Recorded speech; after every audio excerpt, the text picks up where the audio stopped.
This morning I talked about the impacts of climate change at length, and we've looked at this particular graph a number of times.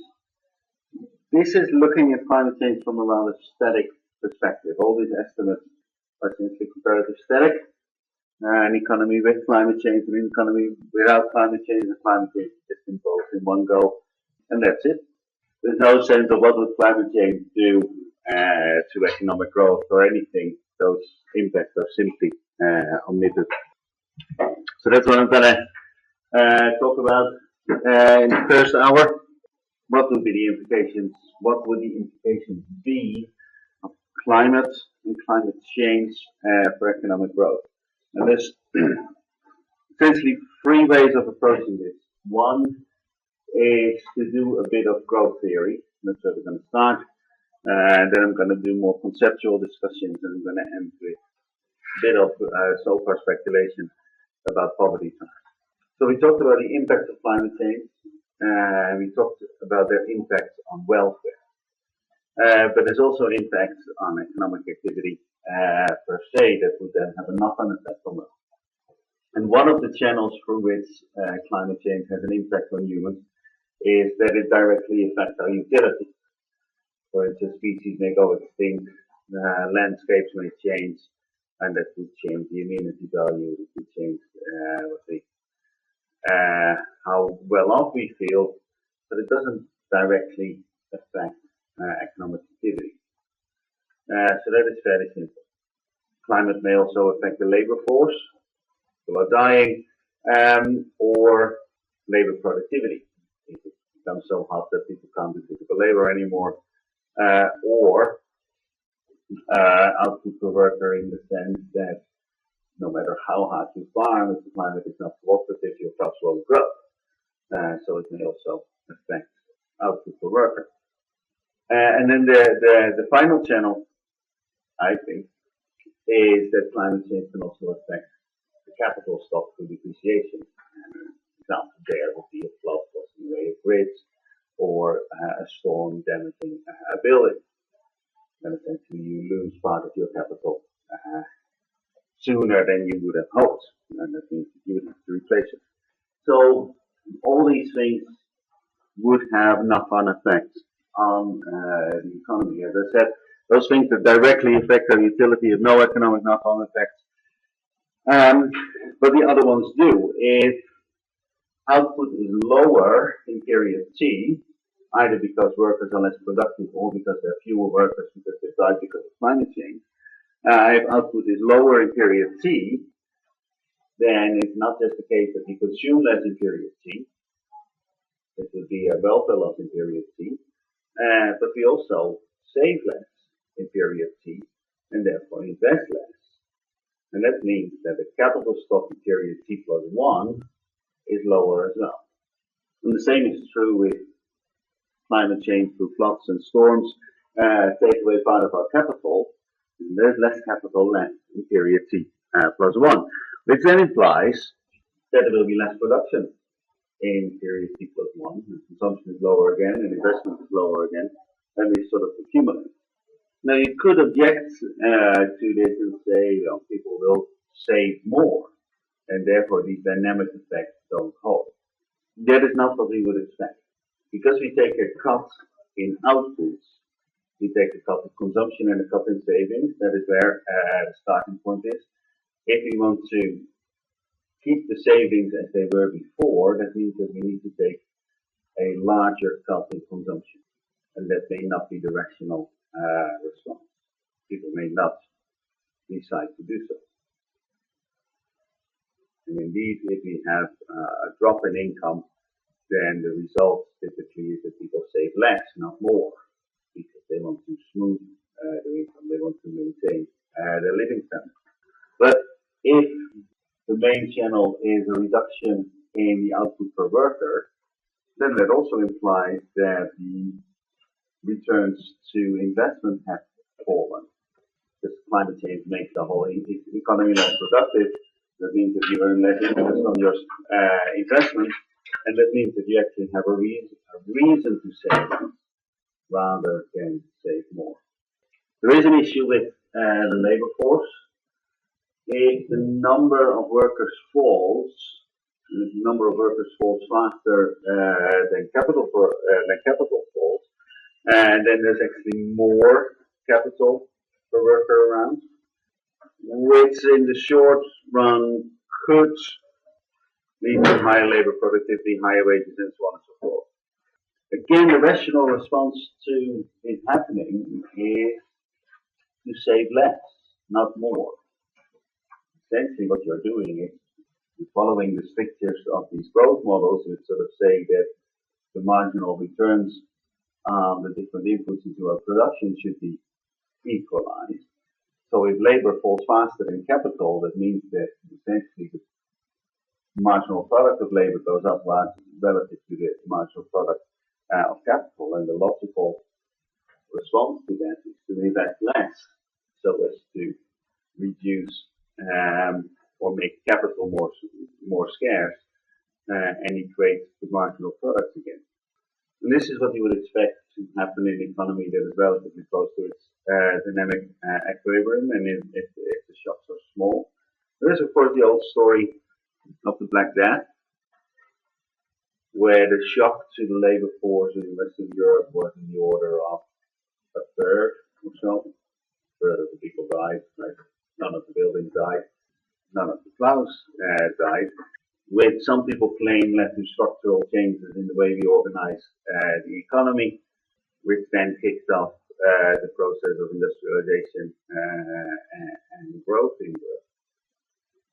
But that is not on the cards here at all. Climate change would not bring about a third of the population dying. The numbers I showed this morning about the number of malaria deaths were measured in hundreds of thousands, rather than the 2 billion that would be 3 billion that would be a third of the population. So that is simply not on the cards. So the reasoning here seems to hold. So all of this suggests that if there is a static impact on the economy, then there should be a dynamic impact as well. And presumably they are of the same sign, and actually the feedback mechanisms that this would set in motion would actually strengthen the indirect effects rather than weaken them. And that is what people have found.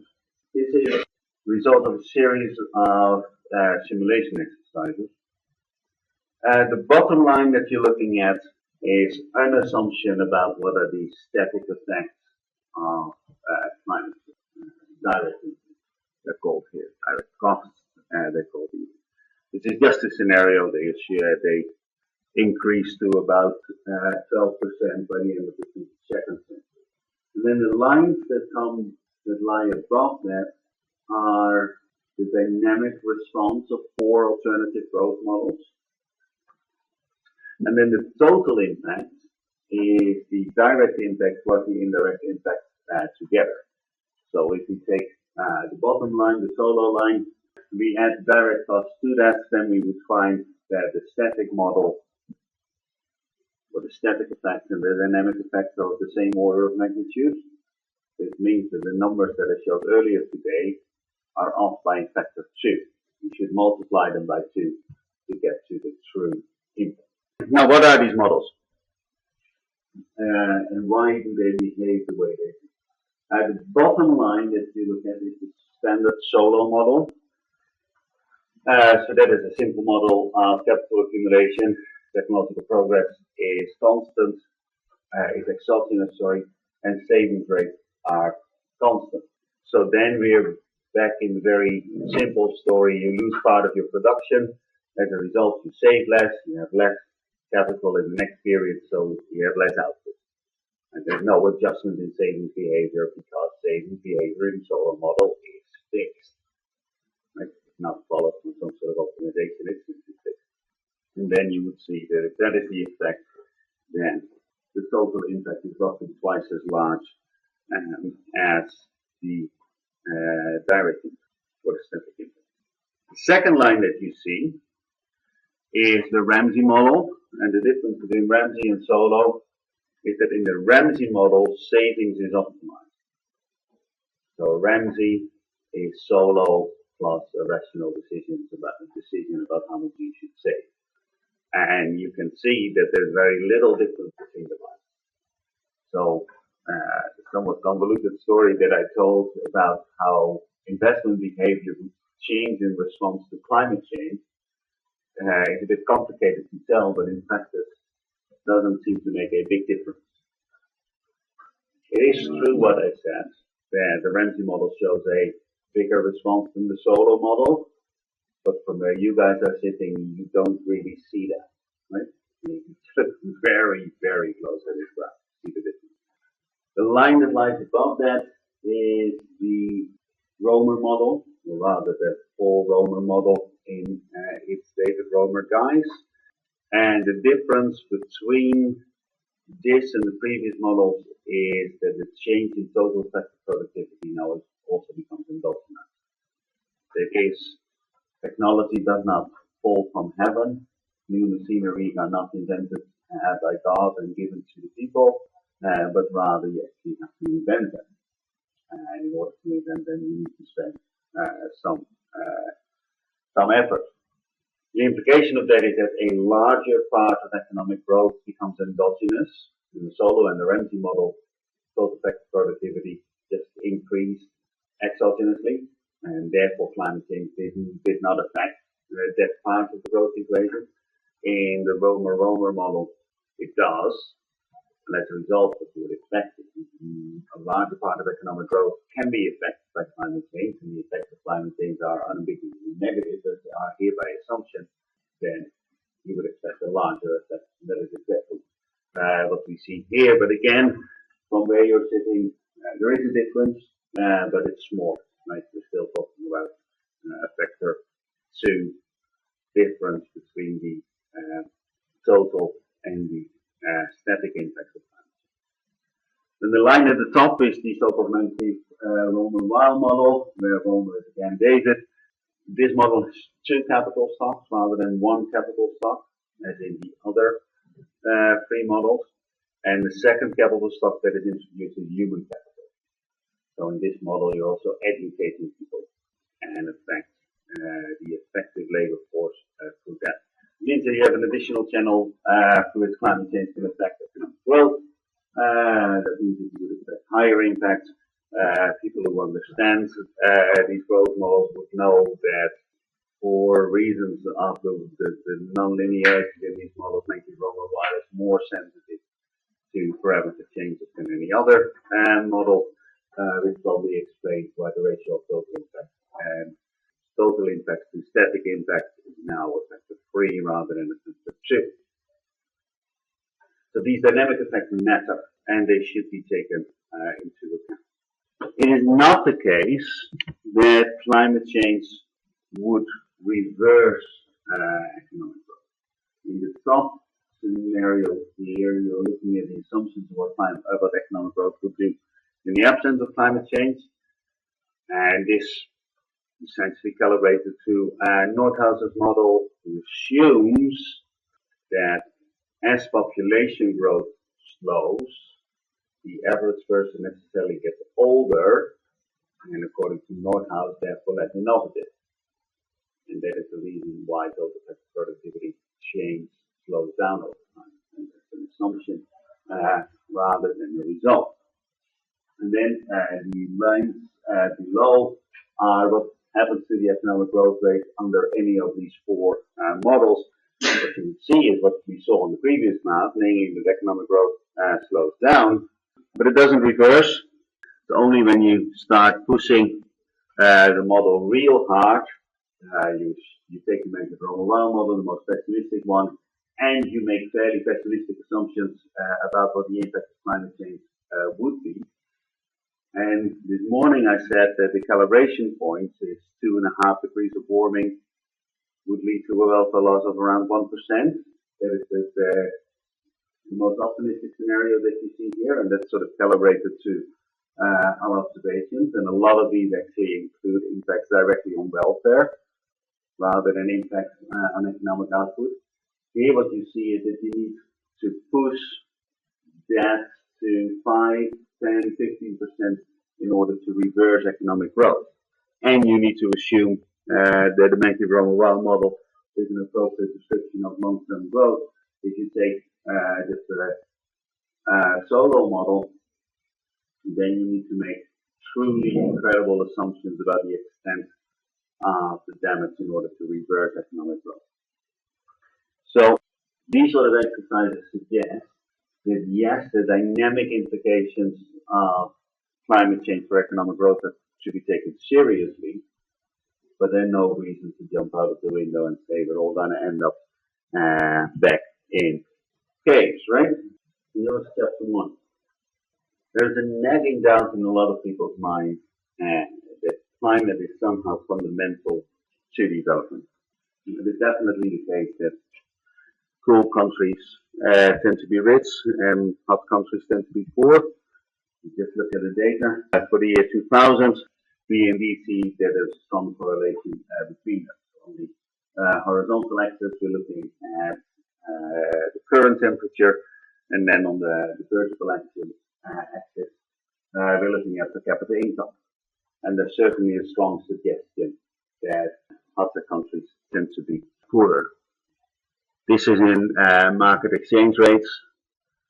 Here we do the same thing, but now in purchasing power parity dollars. The effect is not as strong, but it's still there, and it's still a clear negative correlation.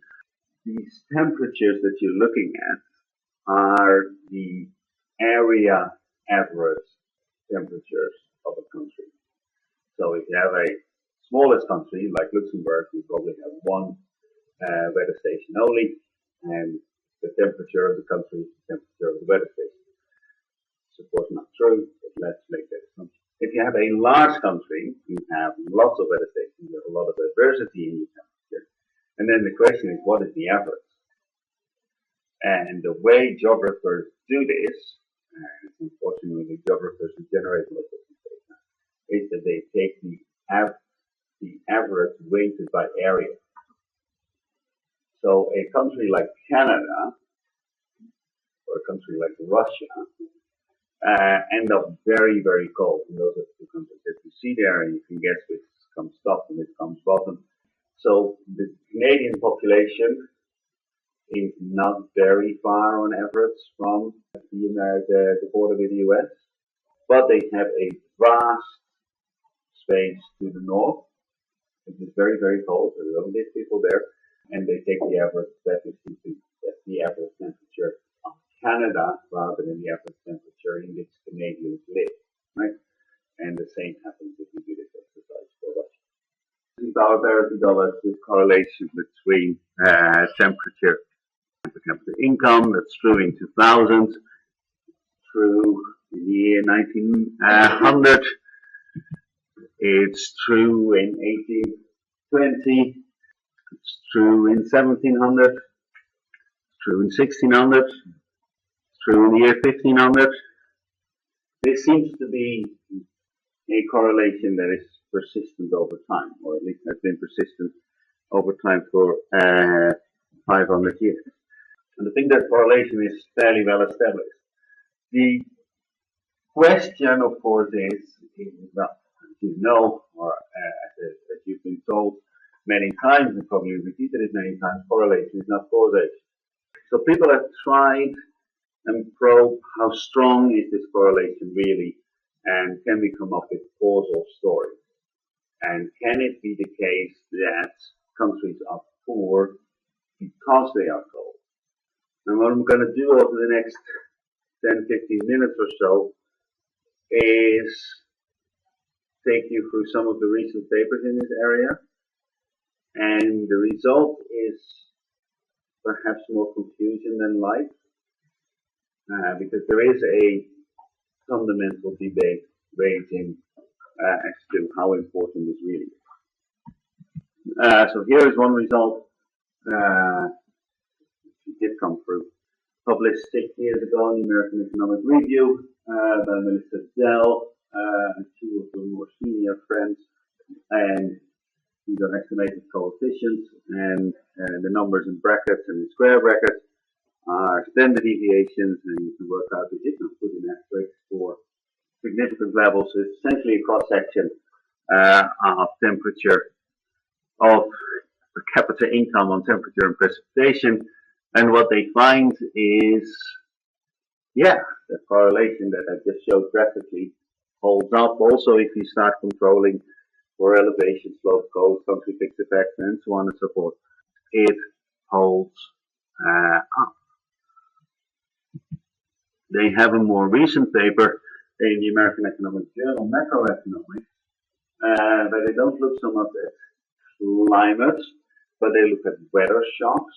And what they find is that at least in the tropics and in countries that have a large share of their income in agriculture, and they actually coincide to a large degree, it is true that extremely hot years are associated with low economic growth. And again, they find results that are highly significant and seem to be robust against anything you might throw at it. It suggests that there is something there. Now the question is what?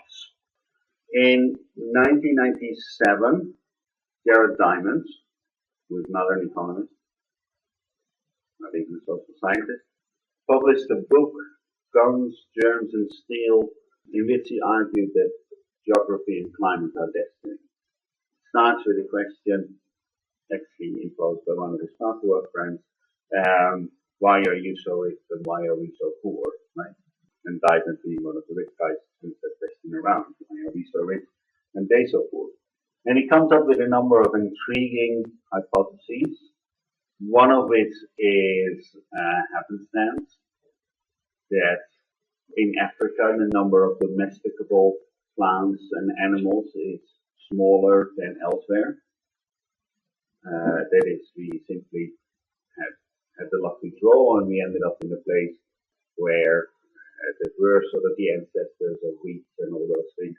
The Chinese were in a lucky place where they lived the ancestors of what are now pigs, and so on and so forth. And the Fertile Crescent was even more lucky in having this wide range of plants that could be domesticated.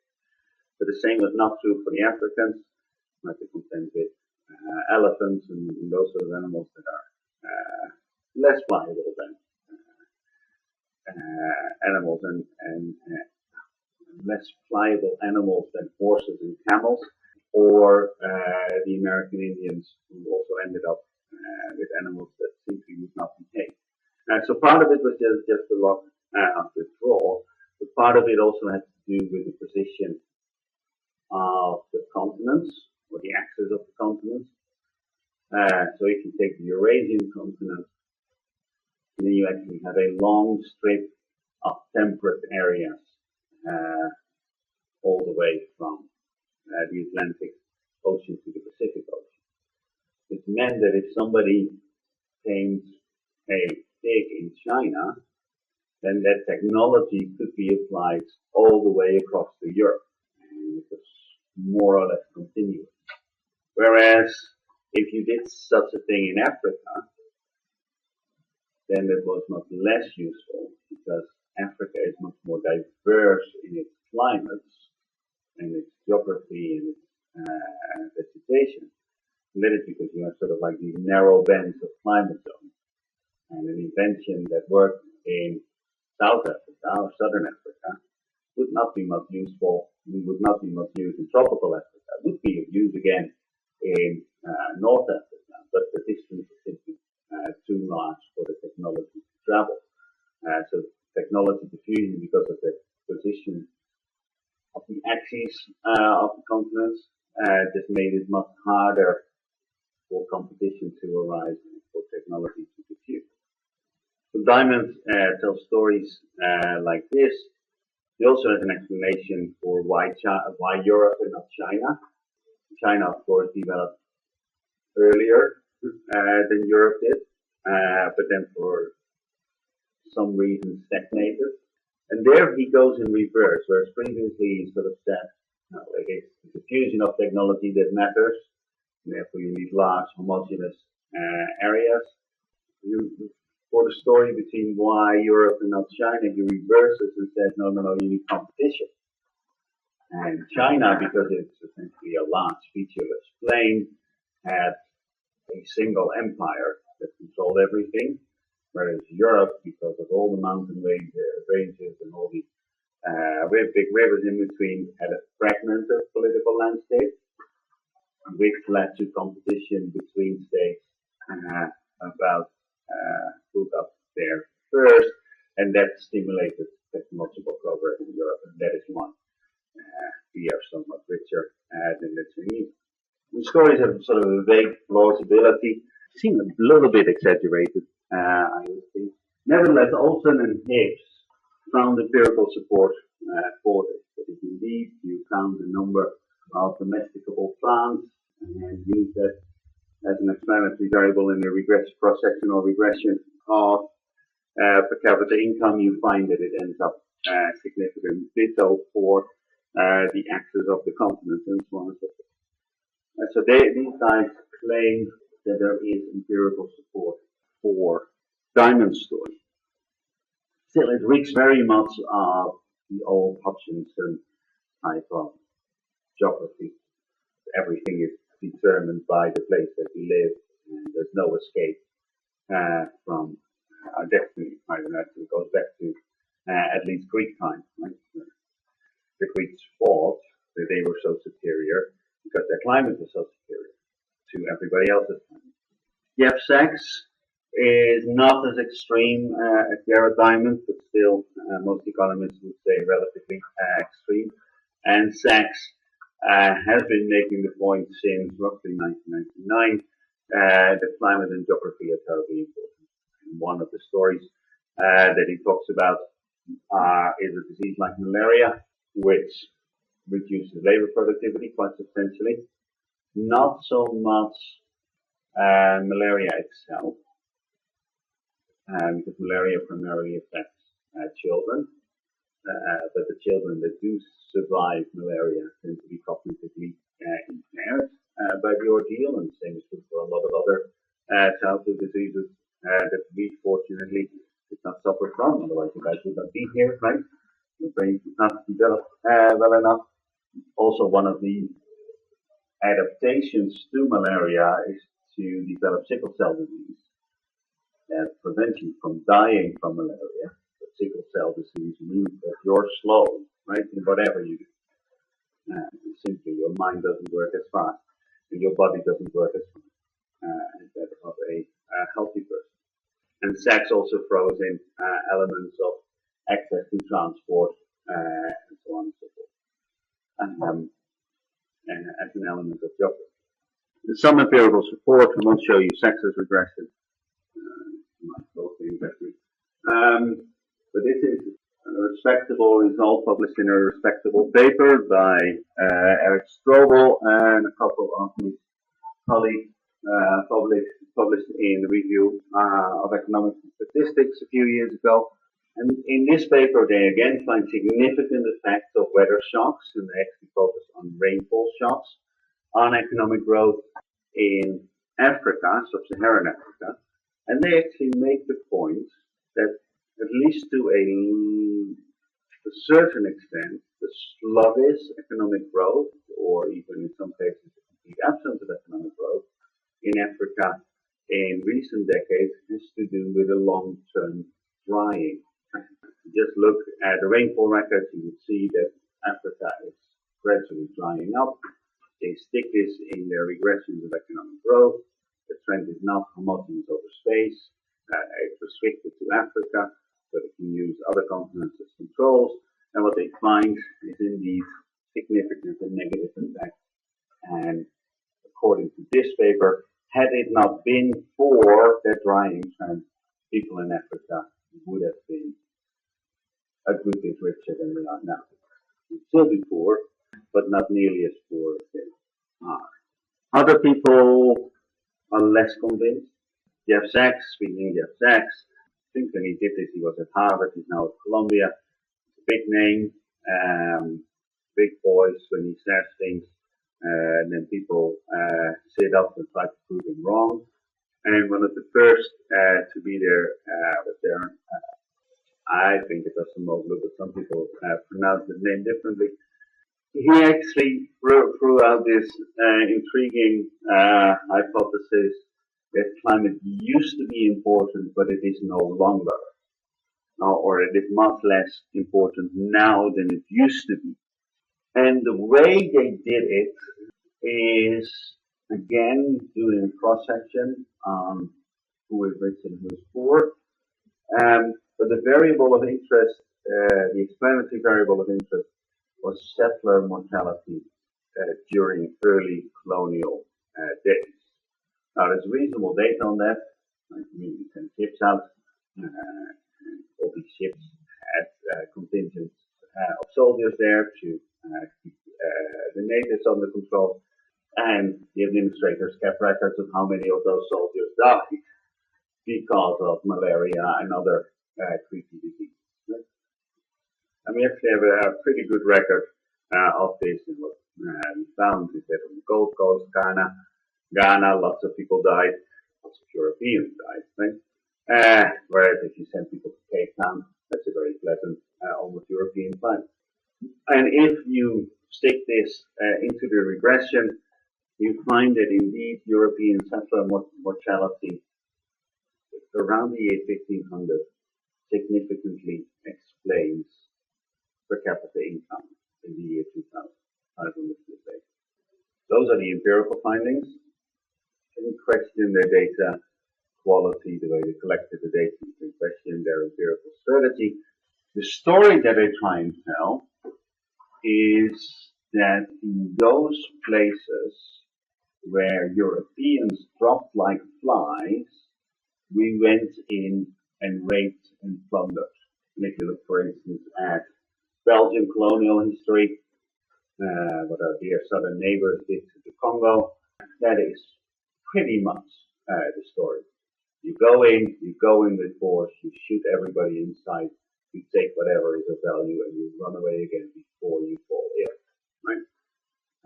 And then next year you send in the troops again, right? Essentially rape and plunder. Whereas if you look at the colonial history of South Africa, or the colonial history of New England, or the colonial history of Australia, where Europeans did not drop like flies, we went in, we killed all the locals, and then we created a European society with the rule of law and universities and all that sort of stuff. And those are the places that are relatively well off. Same is actually true across Latin America. Right? For instance, Argentina for a long time was one of the richest countries in the world. Australia definitely rich, New Zealand is rich, South Africa is a lot richer than the rest of Sub-Saharan Africa. The United States is, of course, the greatest nation on earth, so they claim. Canada is pretty rich, right? Whereas Ghana, the Congo, Kenya, third, fourth. So there is a certain truth to this, or at least it has empirical plausibility, and that is what they find, and that is the story that they try to tell. Other people, Bill Easterly, Danny Roderick, what am I doing now? Have tried to overturn Acemoglu's results, but could not really. And what they find to a different degree is that climate and geography are not important today. There is no effect on the economy, and no discernible effect on the economy, but it certainly helps explain the way institutions were shaped a long time ago. And it's actually the institutions, the rule of law, value to education, accountable government that at the moment explains differences in it. Climate change, this is a fairly ambiguous story. If you believe Diamond and to a degree Sachs, then we should be very, very worried about climate change because it may reverse economic growth. If we believe the other guys are Acemoglu, Easterly, Roderick, then we would say climate was important, but it's no longer, and we don't need to worry about climate change affecting our basic civilization that much. Sachs highlights a different story as well, and that has to do with property tax. And as I said there, the jury is even further out than on the basic correlation and the explanation of the correlation of climate and intelligence. And one story you could tell is that if infant mortality is high, and it is in human places, because of malaria, because of all sorts of other diseases, rational choice of parents is to have many children, because you can be fairly certain that a number of things will die, right? If you're a risk-averse parent, and you want to make sure that at least a few of them survive long enough for you to support you in your old age, then you should actually go for more children than you want without uncertainty. You can't predict how many of your children will survive. So risk-averse parents would have more children than they would want if there was no uncertainty about their survival probability, about their survival. And that means that you have many children, which means that you can't afford to start with. You have many children, and you can't properly feed them, you can't properly take care of their health, you can't properly pay for their education. So these children will grow up to be poor as well. And then this pattern repeats itself. Trapped in poverty. Like you're poor because you're poor. Or your children are poor because you were poor. And because your children are poor, your grandchildren will be poor. Right? It's a proper poverty. And another way of telling this story that is, if you live in an environment where all your properties can be wiped out, and that maybe because you live in an environment with a lot of warlords, right? Who may come and take it all, or it may be because you live in a climate with, or you live in an area with a violent climate and drought may take it all, then you may not be inclined to save for the future, because the returns on those savings are so very uncertain. And that may lead to the establishment of the feast and famine culture. That is, you have a party when times are good, and when times are bad, you try and make it through. But there's no sense of planning for the future, or preparing for the future, or saving for the future, or investing in it. If that sort of culture takes hold, then it may actually spill over to things that are actually cannot be taken away, like in education. If the culture is do not plan for the future, do not invest in the future, then that may actually carry over to other things that are actually not so easily taken away, such as in education. And some of these mechanisms that I suggest could actually be intensified by climate change. Definitely the disease regimes that I talked about, but also extreme weather, violent weather regimes could be affected by climate change. And if this is the case, right, if because of climate change, people would be trapped in poverty rather than growing exponentially, that would be an enormous welfare loss, at least for those people, and if it's a fair amount of people for the entire world. Unfortunately, there's no hard empirical evidence or even much theoretical work on this, but it's also clear that there should be, shouldn't be too pessimistic, right? Because cultures do change for all sorts of reasons, and the mechanism that Jeff Sachs was mostly worried about infectious diseases related to climate trapping people in poverty.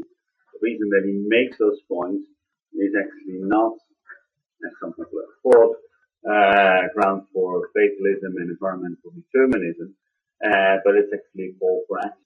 Because if people are trapped in poverty because of infectious diseases, the logical response is to break the circle of infectious diseases and go in with death nets and vaccines and what have you. So this is unfortunately not a very clear-cut story. This is the question and here is the answer. Some of these things that I told may be terribly important, but at the moment the empirical evidence and theoretical evidence simply isn't there to make more than some speculative assessment.